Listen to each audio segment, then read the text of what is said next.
Hello there. My name is Dr. Joshua Rubinstein, and I'm a faculty member at Bastyr University in Kenmore, Washington. And today we're going to be speaking with Dr. Julie Greenberg. Dr. Julie Greenberg is a licensed naturopathic doctor, or an ND, as well as a registered herbalist who specializes in integrative dermatology. She's the founder of the Center for Integrative and Naturopathic Dermatology, a holistic clinic that approaches skin and hair problems by finding and treating the root cause. She has also launched a functional medicine education site, rootcausedermatology.com. Dr. Greenberg holds degrees from Northwestern University, Stanford University, as well as Bastyr University. Her research on the gut microbiome of acne patients has been published in a leading clinical dermatology journal, and she's also presented in multiple conferences. While in naturopathic medical school, Dr. Greenberg received training with leading experts in dermatology at the University of Washington, the Medical School of Dermatology Clinic, and Seattle Children's Hospital Pediatric Dermatology Clinic. She lectures at Bastyr University and other naturopathic medical schools, and is sought after to speak at conferences around the United States on the topics of hair, skin, and nail health. Welcome, Dr. Greenberg. Thank you so much. Well, so I understand that naturopathic medicine was actually a second career for you. Would you maybe tell us about that decision and what led you toward naturopathic medicine? Yes, it definitely was a second career. My background was I did econ undergrad, and then I got my MBA at Stanford, and I worked very much in the business world, in finance and strategy and corporate planning. So not naturopathic medicine or medicine at all. But it was actually after I graduated from business school, was the first time I encountered kind of a chronic healthcare issue in my life. And it took a couple years to get diagnosed, but it turns out I had a Hashimoto's thyroid disease. And I came to naturopathic medicine kind of slowly, like it was a journey. You know, I had never really thought about my health, preventative medicine, anything like that before I got sick. But when I was finally diagnosed, I had such a kind of jarring experience with one of the leading medical hospitals in Los Angeles. You know, basically they were like, oh, this is what you have. It's an autoimmune disease. We don't know what causes it. We don't know how to fix it. You're going to take this medication for the rest of your life. There's nothing we can do. You're probably going to be tired and gain weight over time. And like, it was kind of like, that's that. And I walked out pretty shell-shocked, like, this is like the best of medicine has to offer, you know, how can this be? And so it sent me on a path of trying to discover, like, I didn't know it, but, you know, what is the root cause of, you know, autoimmune disease and what's happening with my thyroid? And I learned about food and how important it was. And then it kind of brought me to the skincare products, the things that we put on our skin and how they can be endocrine disruptors and impact the thyroid. So I always say I came to dermatology in a very naturopathic way through a totally different organ system, the thyroid. But then I became really into trying to make my own skincare products to get out those chemicals and endocrine disruptors. And then I fell in love with dermatology. And unfortunately, I made the mistake of in my early 30s thinking I was too old to go back to school and become a doctor. You know, I just, you know, graduated from an advanced degree. I didn't have any of the pre-meds. So it meant I would have to go back to college in order to go to naturopathic medical school. And, you know, sadly, for almost a decade, I convinced myself that I was just too old and I couldn't do it. And then when I went to turn 40, I kind of gave myself a birthday gift of signing up at community college for one gen chemistry class. I said, I'm not looking at like years and years. I'm just going to try to take one class and see how it goes. And I loved it. And I was like, my brain is still functioning. I can do this. And so I finally committed to going back. And my fear was I didn't want to look back when I was 50 and say, when you were 40, you should have just committed and done it. You know, why didn't you do it? And I turned 50 this year, and I thanked my 40-year-old self that I did it.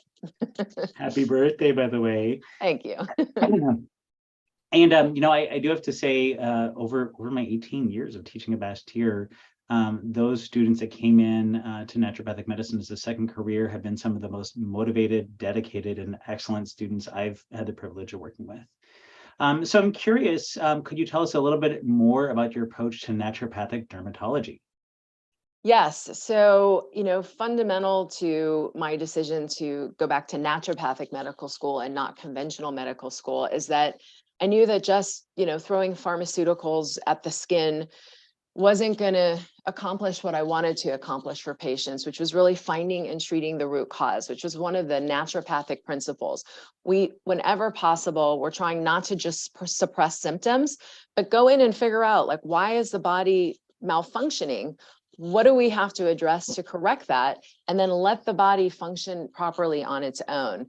And that's not the way dermatology really works today. It's much more about suppressive medications, biologics, antibiotics, things that are kind of going to push the inflammation back down.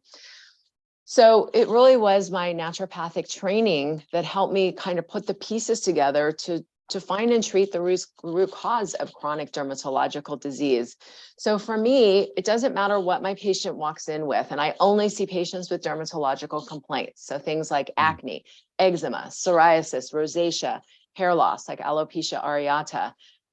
They've all are fundamentally, coming in for a dermatological complaint. I go to the gut microbiome. And at this point, I've done hundreds and hundreds of tests on the gut microbiome. And I found something really interesting, which is that there's patterns by different disease of what's happening in the gut. So for my acne patients, I tend to see a pattern of 3 things that tend to go wrong. They have something called H. pylori overgrowth, candida overgrowth, and protozoal overgrowth. That is really different than what is happening, let's say, in my eczema patients. They have what we call a leaky gut, and then they tend to have overgrowth of 3 organisms at least: Staphylococcus, Streptococcus, Staph aureus, and Candida. But it really varies by condition. And I guess I should back up for the viewers who don't really know what is the gut microbiome, and let them know that every adult human has about 3 to 5 pounds of microbes living in their gut. And that's totally normal. We want that. We've co-evolved with them. But what's in there really matters. And naturopathic doctors have been talking about the gut for over 30 years. And the rest of science is starting to catch up. And if you look in PubMed, the main research site for gut microbiome, and you trend it over the years, you just see this exponential growth in research being done on the gut microbiome. Even by conventional medicine now, it's well accepted that the gut microbiome plays a huge role in just about every part of our health. And I connected all those pieces, and I started focusing on that for skin.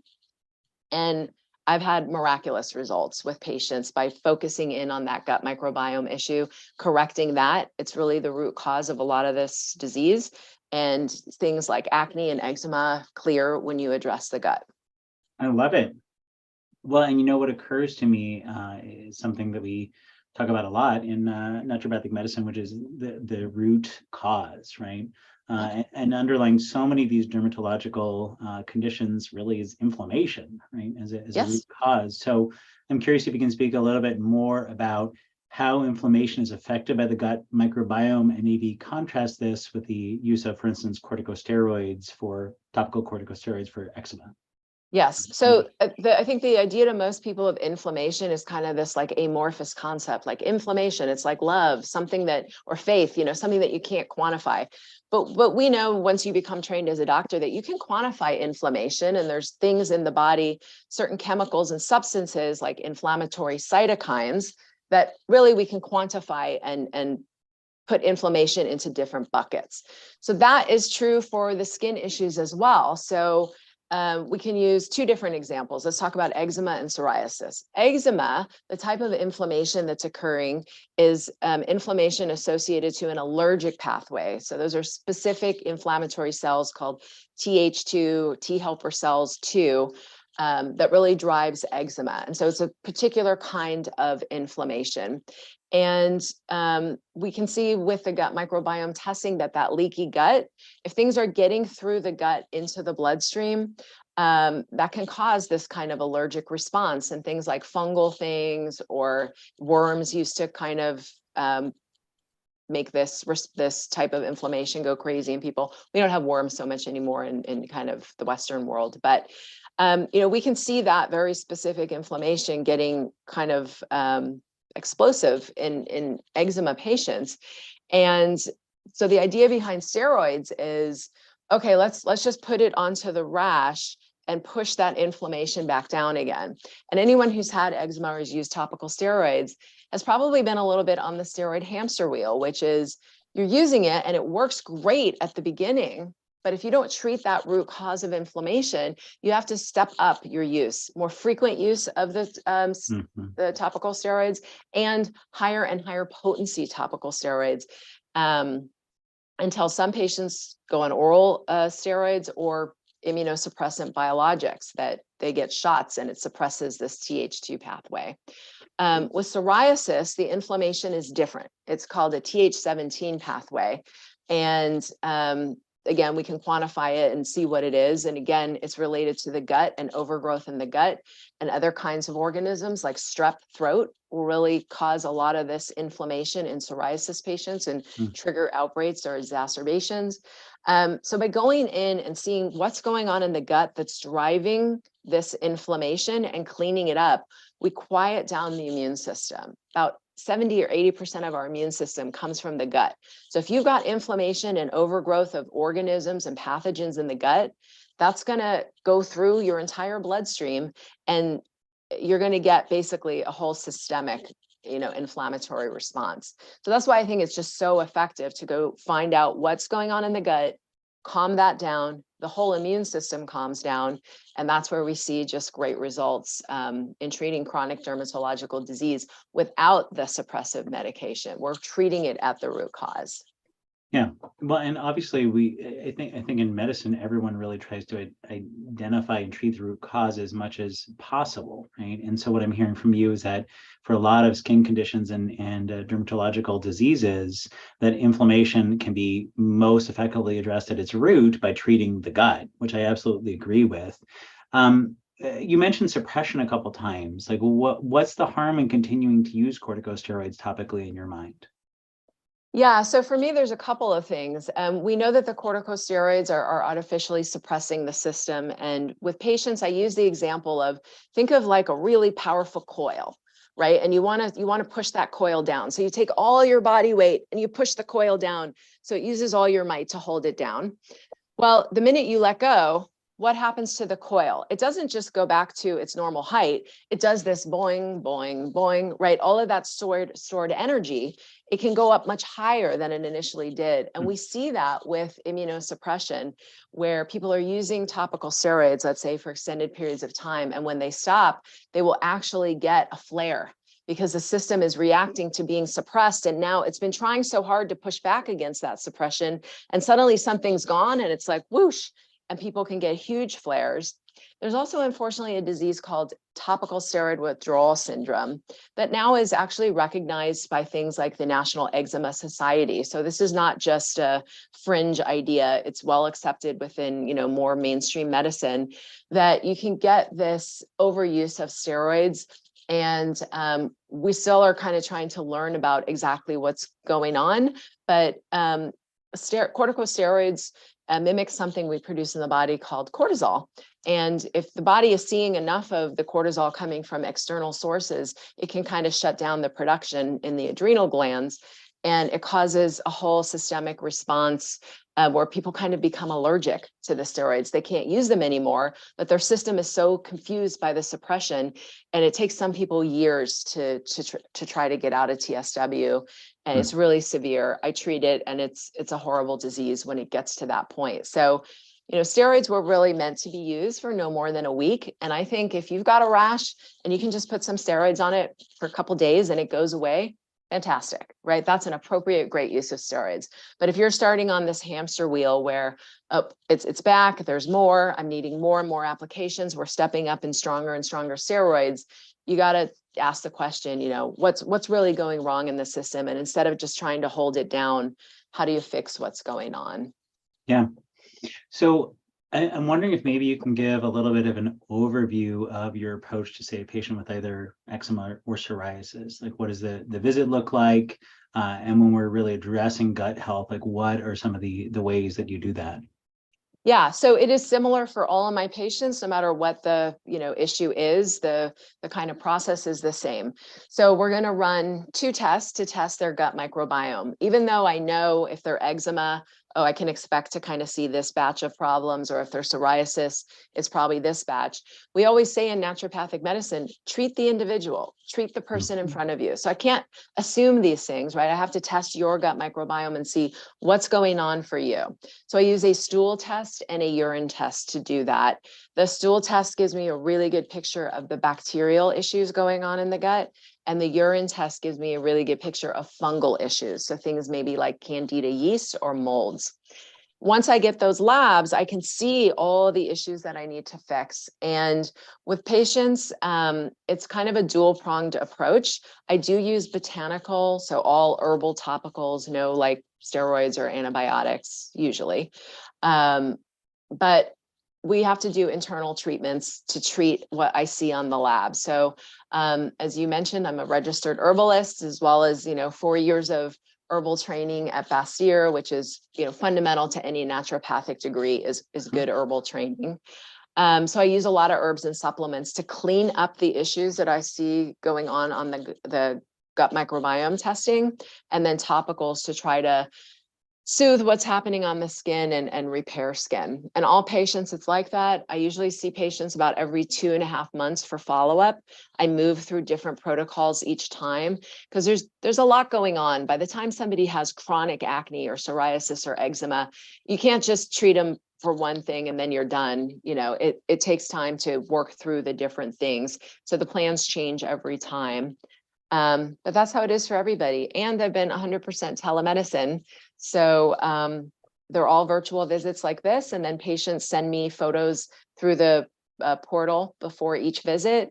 And I put them up on screen and we talk through them and we compare photos from visit to visit. It's always fun at the end when they've cleared, we go back and look at the beginning, and everyone without fail goes, oh my gosh, I didn't realize it was that bad. And it's just I like that. That's so great. And honestly, I was wondering to some extent how you actually make telemedicine work with dermatology as a focus for your practice.